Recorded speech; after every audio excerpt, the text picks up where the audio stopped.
Welcome back, guys. It's Wednesday now, and the last time I left something in your laps, the opportunity for you to have the attitude just for the day to be selfless. How'd you do?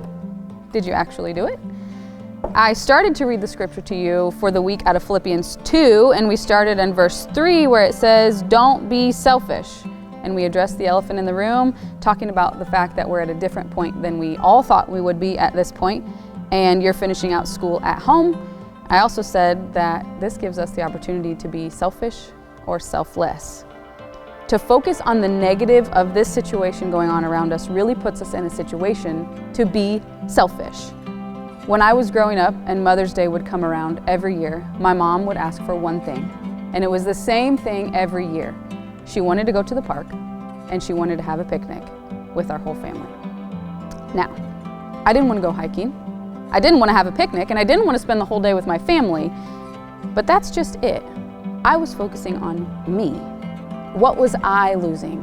What was in it for me? How was it going to benefit me? I was being so selfish. If I would have just stopped for a minute and thought about how my decisions and my actions impacted the rest of my family, it would have been different. What if I stopped and put my mom above myself? In Philippians chapter 2, verses 3 and 4, like we talked about, it says, don't be selfish. And then it continues and says, don't try to impress others. That cuts straight to the chase there. Don't try to impress anyone. Okay, so that's a giant point and a giant struggle in high school and middle school, right? You try to impress other people, try to be cool, have the latest fads, and keep up with whatever's going on.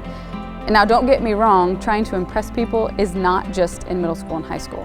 It continues as an adult. I don't know how many times I've seen that Facebook or Instagram or whatever else turns into a Mother of the Year award, or who has the newest, coolest gadget at home.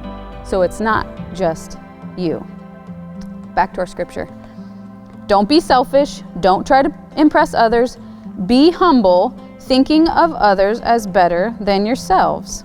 Don't look out only for your own interests, but take an interest in others too. This is totally different than the culture that we live in and the thinking of how does this benefit me, what's in it for me. That pretty much says we need to think the opposite.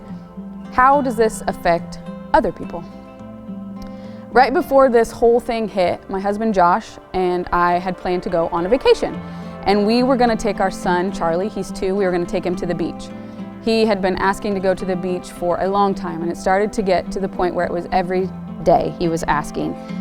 We talked about the beach and how we'd have to fly in an airplane to get there because it was really far away. We talked about building sand castles and watching the water, listening to the seagulls fly above our heads. And then we got the news that we weren't going to be able to go right now. And I'll be honest, at first I was super bummed and I was irritated. Really, I just want to take my son to the beach. I just want to get away for a while. I just want my husband to take a break from work, and on and on and on. And I was thinking about all these reasons why it was so terrible. My son doesn't fully understand all of that, but he does understand when we say we can't do something. And so he was sad too that we couldn't go to the beach. And that's when it dawned on me. I could bring the beach to him as best as I could. So I did. I pitched the idea to my husband, who is fantastic and quick to jump on board. We put out a gigantic tarp in our garage. We blew up the blow-up pool, filled it with warm water, and we made a pile of sand next to it with sand toys from the backyard. I brought out the space heater and warmed it up in the garage, and we had a beach in our garage. And you would have thought it was the most amazing idea that I had ever had. And how did I reach that point? Because I was thinking about Charlie instead of myself. I focused on what I could do instead of what I couldn't, just like Pastor Jeff has been teaching us. Yeah, we didn't go to Florida, not right now, but we did get to make a huge mess in our garage. We did get to swim in the blow-up pool, and he's never done that before. He probably won't remember that, but I will never forget it. So what if just today you focused on being selfless and figuring out what can I do instead of what can't I do?